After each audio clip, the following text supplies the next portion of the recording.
Hello, hello les amis, bienvenue à la leçon du mardi. Nous continuons dans cette lancée concernant le sanctuaire céleste, le jugement. Aujourd'hui, nous allons donc nous arrêter sur cette deuxième partie, le jugement de Dieu. Nous allons voir que nous n'avons pas à craindre ce moment. Ça sera un moment béni pour chacun d'entre nous. Je vais m'expliquer tout à l'heure. Avant toute chose, je voudrais te remercier parce que tu commentes, tu nous dis tu regardes la vidéo. N'oublie pas aussi de mettre, si jamais tu as une demande de prière, dans le formulaire en bas de la vidéo. Et si jamais tu ne fais pas encore partie de notre communauté sur WhatsApp, sache que tu es en train de passer à côté de quelque chose parce que nous partageons souvent non seulement les vidéos, mais aussi d'autres informations, surtout sur le produit de Safélis. Donc, je t'invite à rejoindre aussi la communauté. Le lien est en bas de la vidéo. Et avant de démarrer la leçon d'aujourd'hui, encore une fois, je te rappelle, la meilleure décision qu'on puisse prendre dans la vie, c'est marcher avec le Seigneur, c'est de sentir sa présence, que Dieu puisse vraiment être à tes côtés, que tu puisses, effectivement, marcher avec lui et faire en sorte qu'il soit ton ami. Et tu verras que ça fait toute la différence. Donc, prends du temps avec ton Seigneur pour lire, pour s'inspirer, pour écouter de la bonne musique, la musique chrétienne qui t'élèvera. Et ça sera une belle chose, des beaux moments avec le Seigneur. Donc, si tu es prêt, nous entamons donc la leçon. Donc, pour la leçon d'aujourd'hui, on ne pourrait pas passer à côté. Donc, Apocalypse 14, verset 6. Je vis un autre ange qui volait par le milieu du ciel, ayant un évangile éternel pour annoncer aux habitants de la terre, à toute nation, à toute tribu, à toute langue et à tout peuple. Il disait d'une voix forte, « Craignez Dieu et donnez-lui gloire, car l'heure de son jugement est venue.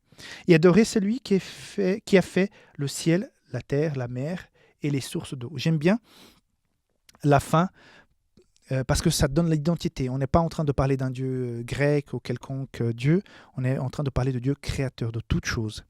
Et puis, dans le verset 6, quand il est dit toute nation, à toute tribu, c'est-à-dire tout le monde, c'est pour l'entièreté de la terre, des êtres vivants à ce moment-là. Mais il est question ici, surtout, et pour annoncer aux habitants de la terre, car l'heure, verset 7, l'heure de son jugement est venue. Jugement de Dieu. Est-ce que tu aimes être jugé ? Tu as déjà été jugé devant un juge ? Moi, j'ai déjà été à 2 reprises. Une fois comme partie... comment on dit ça ? Partie civile ? Je crois que c'est ça. Quand tu as été victime, quelqu'un qui a promis de nous installer quelque chose dans l'église et que finalement, il n'est jamais venu installer.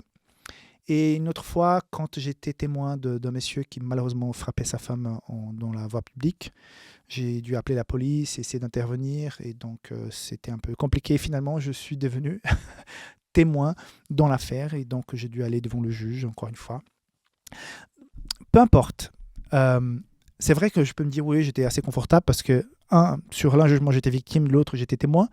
Ça ne me concernait pas directement, mais c'est toujours embêtant.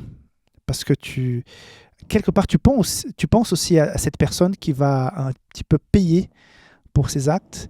On a toujours ce cœur qui veut croire à la conversion, aux gens qu'ils auraient pu. On a cette tendance, mais parfois pour le bien des gens, il faut qu'il y ait jugement, il faut qu'il y ait sentence, qu'ils puissent comprendre, parce que parfois les gens, c'est seulement par la douleur, par la privation, que finalement, il y a un réveil dans la vie, il se dit, mince, j'ai perdu de ma liberté parce que j'étais assez bête, quoi. Et finalement, la personne, on espère, se réveille un peu de ces mauvaises voies. C'est pas confortable. Même quand tu n'es pas impliqué, ce n'est pas confortable. Et après, si je te dis, Dieu va te juger, l'heure du jugement est venue, ça fait un petit peu froid au dos, n'est-ce pas ? On a cette tendance à avoir peur et crainte devant le jugement. Et ce que je voulais te dire aujourd'hui, c'est quelque chose de très simple. On n'a pas à avoir peur. Parce que quelque part, tu sais déjà le résultat du jugement de Dieu. Parce que regarde, si tu as décidé de ne pas vraiment suivre la voie de Dieu, de ne pas lui faire confiance, de ne pas croire à son existence, de vivre ta vie ici-bas telle qu'elle est offerte aujourd'hui. Tu vas vivre peut-être 70 ans, 80 ans, 90 ans, et tu es content avec ça. Tu as décidé de vivre comme ça, comme la vie, elle vient. Aucun souci. Selon la foi chrétienne, les personnes qui n'ont pas pris cette décision, qui ont complètement vidé Dieu de leur vie, tout simplement, leur vie s'arrêtera au moment où il y a jugement, parce que tu as décidé de vivre attaché à quelque chose de matériel qui sera détruit. comme j'ai déjà expliqué dans d'autres vidéos. Donc Dieu ne vient pas détruire qui que ce soit, il vient détruire le péché. Et si on reste attaché au péché, malheureusement, on part avec. Mais c'est une décision tout à fait légitime et tu as le droit de le faire. Parce que Dieu nous a donné cette possibilité d'avoir droit sur notre vie éternelle, si on veut ou pas accepter ce qu'il nous offre.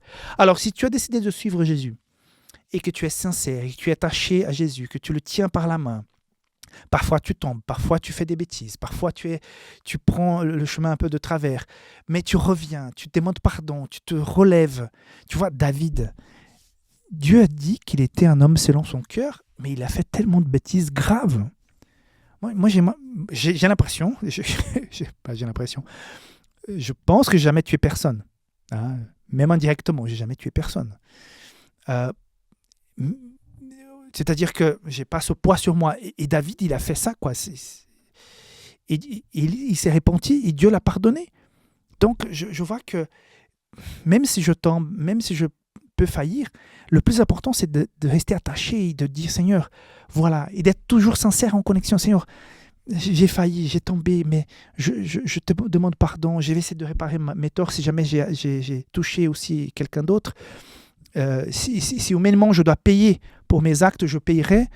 Si je dois faire, j'en sais rien, à payer une amende, à faire de la prison, je le ferai. Mais j'ai compris, Seigneur, je demande pardon et Dieu te pardonne.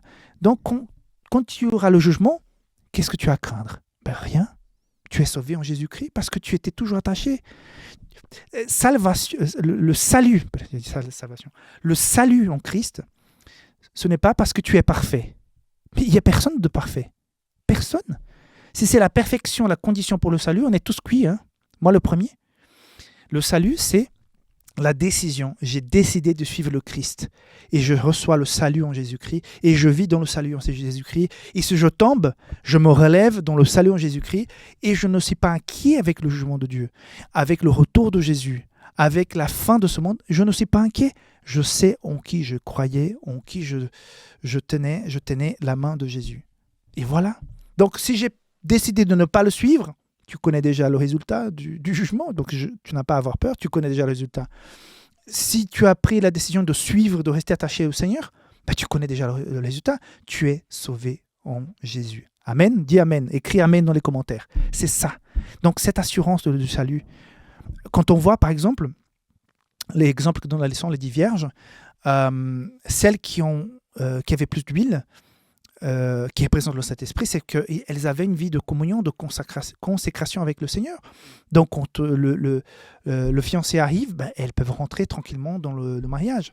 Celles qui n'avaient pas sont parties aller chercher. Il y a toute l'histoire qui nous explique comment fonctionne le salut. Et finalement, le fiancé ne les a pas reconnues parce qu'elles n'avaient pas cette huile en plus. Mais c'est tout à fait normal. Il y a ce petit moment où les sages, les vierges folles demandent de l'huile et les sages disent non, on ne peut pas vous donner. On dit mais attends, elles sont chrétiennes ou pas? Mais pourquoi elles ne partagent pas? Mais tout simplement, cette parabole illustre que nous ne pouvons pas être sauvés par la consécration de quelqu'un d'autre, la spiritualité de quelqu'un d'autre. Tu ne pourras pas sauver ta femme, ni ta femme, tes enfants. C'est la décision personnelle de chacun d'entre nous. Et c'est pour ça que dans l'illustration de la parabole, celles qui sont sages ne peuvent pas partager avec les folles. Elles ne sont pas en train de partager de la nourriture. C'est une relation, communion spirituelle avec le Christ. Alors si tu vis cette relation, sois dans l'allégresse, dans la paix. Jésus revient, je suis jugé.